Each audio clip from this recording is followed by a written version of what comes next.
जेठ और जेठानी। यशोदा देवी के दो बेटे हैं जिनकी जोड़ी मानो राम और लखन जैसी है। बड़ा भाई एक बार अपने छोटे भाई को जो आज्ञा दे दे तो ऐसा हो ही नहीं सकता कि छोटा उसकी बात न माने, लेकिन कभी कभी जैसा दिखता है वैसा होता नहीं है। कभी कभी किसी की ज्यादा आज्ञा मानना भी अपने लिए भारी पड़ सकता है। क्या बात है, बहुत देर से देख रहा हूँ तेरा ध्यान नाश्ते पर कम और किसी और बात में ज्यादा लगा हुआ है। अगर कोई बात है तो साफ साफ बोल। अरे नहीं भैया, वो मेरे ऑफिस के सारे दोस्त शिमला जाने का प्लान बना रहे हैं। यहाँ बहुत गर्मी हो रही है ना, तो सोच रहे हैं कि थोड़े दिन किसी हिल स्टेशन पर चले जाएं। अरे क्या करेगा हिल स्टेशन पर जाकर, 2 दिन वहाँ रहेगा फिर वापस तो तुझे इसी गर्मी में आना है, तो वहाँ पर जाने का क्या फ़ायदा। अरे कहीं जाने की ज़रूरत नहीं है, चुपचाप अपने ऑफिस जा और काम कर। ठीक है भैया। अपने भैया की एक बार कहने पर प्रदीप चुपचाप नाश्ता करके अपने ऑफिस चला जाता है। ट्रिप पर जाने के लिए वो अपने भैया से एक बार भी पलटकर पूछता भी नहीं। कितना आज्ञाकारी है हमारा बेटा, हमारी तरह ही अपने बड़े भाई की सारी बात मानता है। आज के ज़माने में भला कहाँ मिलेंगे ऐसे बच्चे। ये बात तो तुमने बिल्कुल ठीक कही यशोदा, वरना आजकल के बच्चे तो अपने बड़े भाई बहनों को कुछ समझते ही नहीं है। और एक हमारे प्रदीप को देखो, अपने बड़े भाई की कितनी इज्जत करता है। मैं तो सोचती हूँ अब कोई अच्छी सी लड़की देखकर प्रदीप की भी शादी करवा दूँ। घर में बड़ी बहू के साथ छोटी बहू भी आ जाएगी तो घर भरा पूरा हो जाएगा। वैसे भी जिस घर में दोनों भाई इस तरह मिलजुल कर रहते हो उस घर में तो सब अपनी बेटी देना चाहेंगे। यशोदा देवी तो बहुत खुश थी कि उसके दोनों बेटों में कितनी एकता है। अब यशोदा देवी अपने बेटे का रिश्ता लेकर लड़की वालों के यहाँ पहुँचती है और भर भर कर अपने बेटे की तारीफ करती है। अरे आप बिल्कुल भी चिंता मत करो बहन जी, मेरे दोनों बेटे तो इस तरह मिलजुल कर रहते हैं कि घर में कभी किसी लड़ाई झगड़े का कोई मतलब ही नहीं। आपकी बेटी हमारे घर में बहू बनकर आएगी तो राज करेगी, राज। आपके बेटों के बारे में मैंने सुना तो है बहन जी, दोनों सचमुच बहुत अच्छे हैं। कभी किसी बात को लेकर एक दूसरे से बहस भी नहीं करते।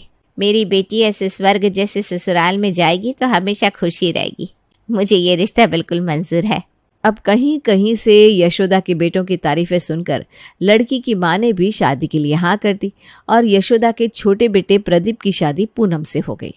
बहू, आज से तुम्हें शालिनी बहू के साथ मिलकर घर को संभालना है। बस मैं चाहती हूँ कि जिस तरह शालिनी बहू ने हमेशा अपनी जिम्मेदारियों को संभाला है उसी तरह तुम भी उसके साथ मिलकर घर को अच्छी तरह संभालो।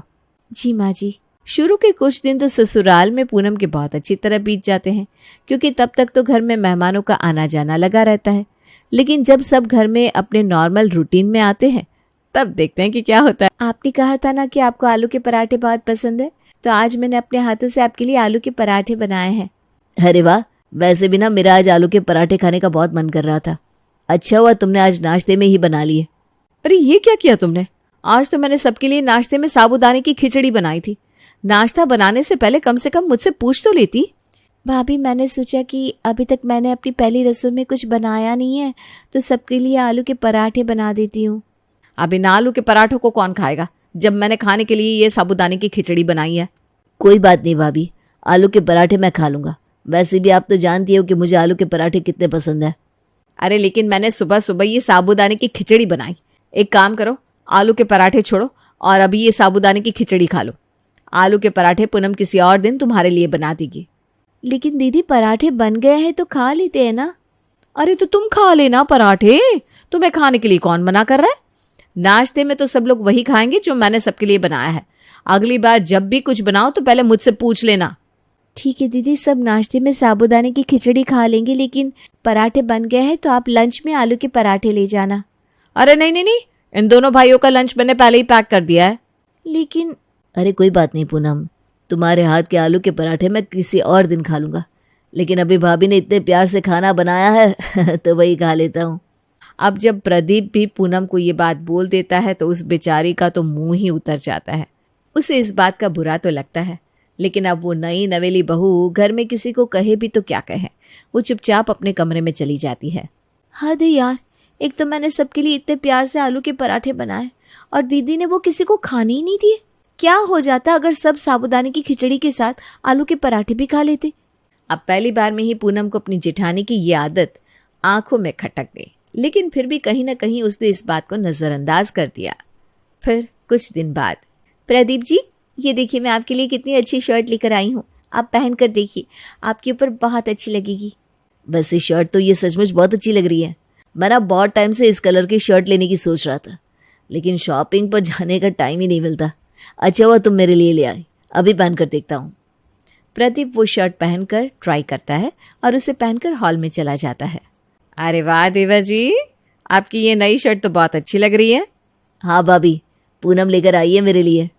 वैसे तू बुरा ना माने तो एक बात कहूँ। अरे भैया, मैं आपकी किसी बात का बुरा क्यों मानूंगा? कहिए ना, क्या बात है? तेरी ये शर्ट ना मुझे बहुत अच्छी लग रही है। तू एक काम कर, तू अपनी ये शर्ट मुझे दे दे और पूनम को बोलना तेरे लिए ऐसी ही दूसरी शर्ट लेकर आ जाए। अच्छा ठीक है भैया। प्रदीप बिना कुछ सोचे समझे अपनी नई शर्ट अपने भाई को दे देता है, लेकिन पूनम को इस बात का बहुत बुरा लगता है। ये आपने क्या किया? मैं वो शर्ट इतने प्यार से आपके लिए लेकर आई थी और आपने वो शर्ट अपने भैया को दे दी। अरे तो क्या हो गया पूनम, वो शर्ट भैया पहने या मैं पहनूं, क्या फर्क पड़ता है? अरे कैसे फर्क नहीं पड़ता?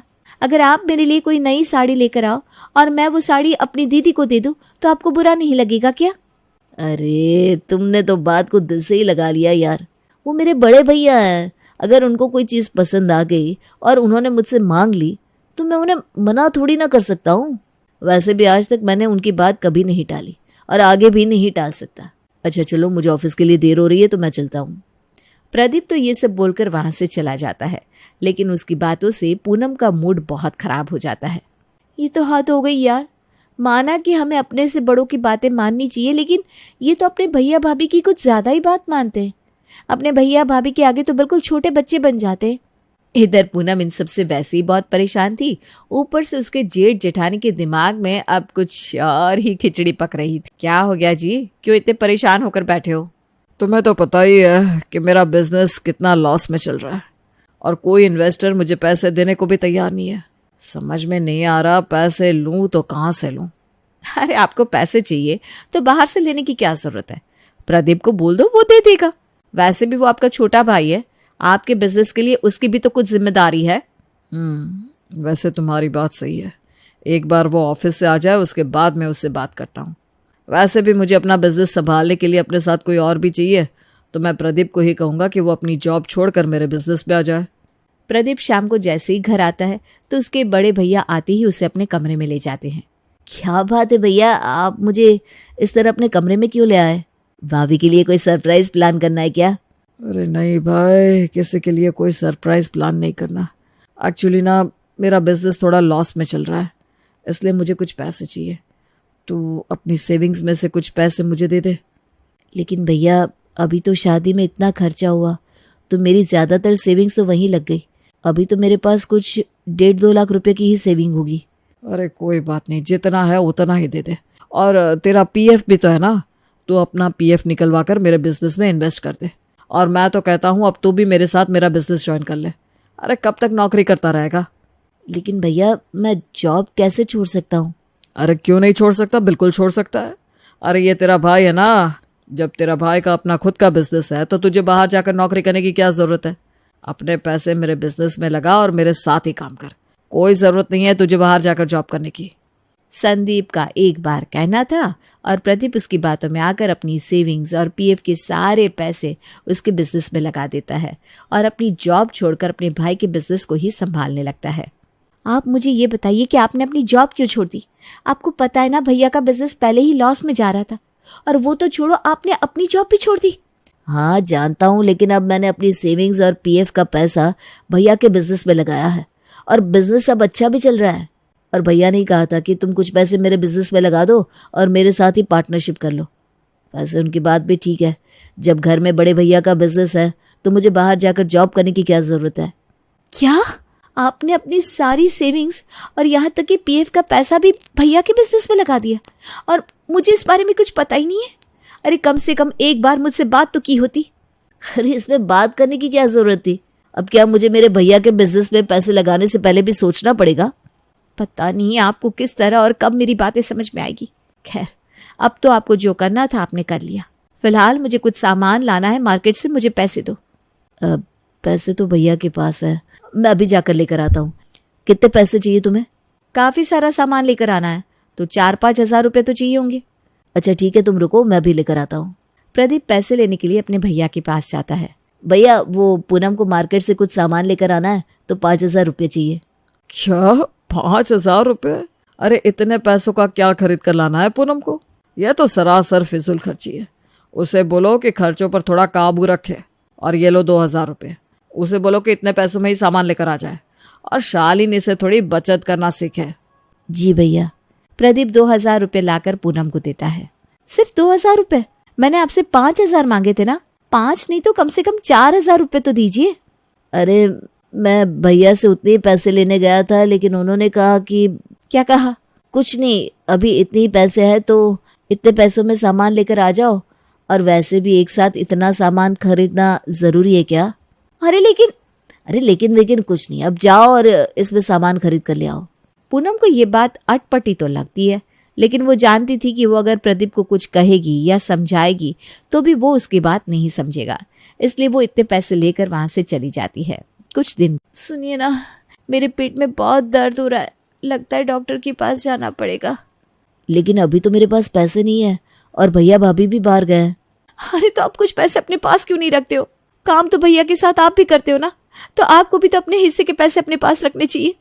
अरे भाई, पैसों का सारा हिसाब किताब भैया संभालते हैं और जब मुझे पैसे चाहिए होते हैं तो मैं उनसे मांग लेता हूँ। भैया ही कहते हैं कि जब भी तुझे पैसों की जरूरत हो तो मुझे बोल दिया कर। भाइयों के बीच क्या आधा आधा करना। हे भगवान, क्या करूं मैं आपका। अब ये सब छोड़ो, कैसे भी करके उनसे ऑनलाइन पैसे ले लो, क्योंकि मेरी तबीयत बहुत खराब हो रही है। अच्छा ठीक है, तुम टेंशन मत लो, मैं भैया से पैसे मंगवा लेता हूँ। प्रदीप अपने भैया को कॉल करता है तो उसके भैया डॉक्टर की फीस और दवाइयों के पैसे उसे ऑनलाइन भेज देते हैं।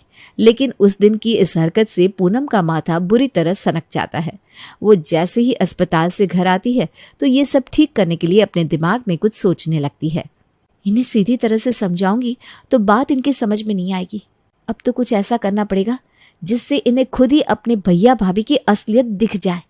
पूनम की शादी को लगभग 2-2.5 साल बीत गए थे, लेकिन बहुत ट्राई करने के बाद भी उसे कंसीव करने में प्रॉब्लम हो रही थी। उसने प्रदीप से इस बारे में बात करते हुए कहा, आप जानते हो ना, हम कितने टाइम से बच्चे के लिए कोशिश कर रहे हैं, लेकिन। अरे इसमें इतना परेशान होने वाली क्या बात है पूनम, आज नहीं तो कल सब ठीक हो ही जाएगा।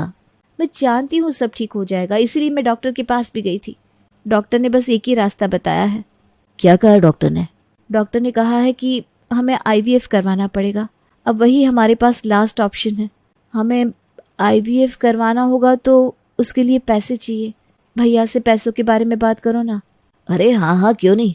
और भैया को जैसे ही पता चलेगा ना, वो तुरंत पैसे निकाल कर दे देंगे, तुम चिंता मत करो। प्रदीप बड़ा ही परेशान सा अपने भैया के पास जाता है। क्या बात है प्रदीप, बहुत परेशान लग रहा है। नहीं भैया, वो बस मुझे कुछ पैसे चाहिए। पैसे किस लिए? भैया आप जानते हो ना, पूनम को कंसीव करने में बहुत प्रॉब्लम हो रही है और डॉक्टर ने हमें IVF कराने के लिए कहा है। बस उसी के लिए पैसे चाहिए। IVF के लिए कितना पैसे चाहिए तुम्हें? प्रोसेस तो महंगा है भैया, कम से कम 1-1.5 लाख रुपए तो लगेंगे। क्या 1-1.5 लाख रुपए? तुम्हारा दिमाग तो खराब नहीं हो गया? डॉक्टर ने तुम्हें कुछ भी करने के लिए बोला और तुम उसकी बात मान गए? ऐसा कुछ भी कराने की जरूरत नहीं है तुम्हें। यहाँ इतने फालतू पैसा नहीं है हमारे पास कि 1-1.5 लाख रुपए ऐसे किसी ट्रीटमेंट पर लगा दे। लेकिन भैया, हमारे लिए ट्रीटमेंट करवाना बहुत जरूरी है, आखिर हमारे बच्चे का सवाल है। अरे तो मैं तुम्हें इतने सारे पैसे कहाँ से ला कर दूं? भैया, मैं इतने टाइम से आपके साथ मिलकर आपका बिजनेस संभाल रहा हूँ, तो आप मुझे मेरे हिस्से के पैसे दे दो, मैं उन्हीं पैसों से सब करा लूंगा। अरे तो तुमने मेरे साथ मिलकर ऐसा क्या काम किया है जो मैं तुम्हें इतने पैसे दे दूं? वो बिजनेस मेरा है और हर महीने के खर्चे के पैसे मैं तुम्हें देता ही हूँ। मेरे बिजनेस में तुम्हारा कोई हिस्सा नहीं है। क्या? ये आप क्या बोल रहे हो भैया? जब आपको अपने बिजनेस के लिए पैसों की जरूरत थी तो मैंने अपनी सारी सेविंग्स और यहाँ तक कि अपना PF भी आपके बिजनेस पे लगा दिया, और आपके कहने पर अपनी अच्छी खासी जॉब भी छोड़कर आपके बिजनेस पे लग गया। उसके बाद भी आप मुझे ये सब कह रहे हो कि मैंने किया ही क्या है और मेरा उन पैसों पर क्या अधिकार है? हे भगवान, देखो तो जरा कैसे अपने बड़े भैया के आगे कैंची की तरह जुबान चला रहा है। ये सब उस पूनम का ही किया धरा है, वरना इसकी तो हमारे सामने कभी जुबान ही नहीं चलती थी। बस भाभी, मैंने आज तक जितना सुनना था सुन लिया, और आपको मेरी पत्नी के बारे में कुछ भी बोलने का कोई अधिकार नहीं है। मैं तो आप लोगों को अपना समझता था। खैर छोड़िए, मुझे आप लोगों से कुछ नहीं कहना। जब प्रदीप के भैया भाभी ने उसे आईवीएफ के लिए पैसे देने से मना कर दिया तो कहीं ना कहीं ये बात उसके दिल पर बहुत ज्यादा लग गई, क्योंकि ये उसके होने वाले बच्चे की बात थी। प्रदीप अपना मायूस चेहरा लेकर पूनम के पास आता है। क्या हुआ, आप इतने परेशान क्यों हो? भैया ने पैसे दे दिए ना? नहीं पूनम, उन्होंने तो पैसे देने से साफ मना कर दिया। मैं तो आंख बंद करके भरोसा करता था, लेकिन उन्होंने मुझे ये एहसास करा दिया कि कभी भी किसी पर ऐसा अंधा भरोसा नहीं करना चाहिए। ये कहते हुए प्रदीप बहुत भावुक हो जाता है। उसकी नम आंखें देखकर पूनम उसे समझाती है, आप इस तरह मायूस मत हो। अगर आज हम पर यह आईवीएफ की मजबूरी ना आई होती तो भैया भाभी की सच्चाई कभी भी मेरे सामने नहीं आती। मैं अब उनके साथ एक छत के नीचे और नहीं रह सकता। मैं पापा से बात करके घर का बंटवारा करवाऊंगा। मुझे भैया के बिजनेस में कोई हिस्सा नहीं चाहिए। मैं अपनी जॉब कर रहा था, फिर से वही करूंगा। इतनी बात बिगड़ने के बाद प्रदीप अपने मम्मी पापा से बात करके घर का बंटवारा करा लेता है और अपने भैया भाभी की बातों से वो इतना टूट जाता है कि बिजनेस में लगे सारे पैसों को भी छोड़ देता है और फिर से अपनी जॉब स्टार्ट करता है।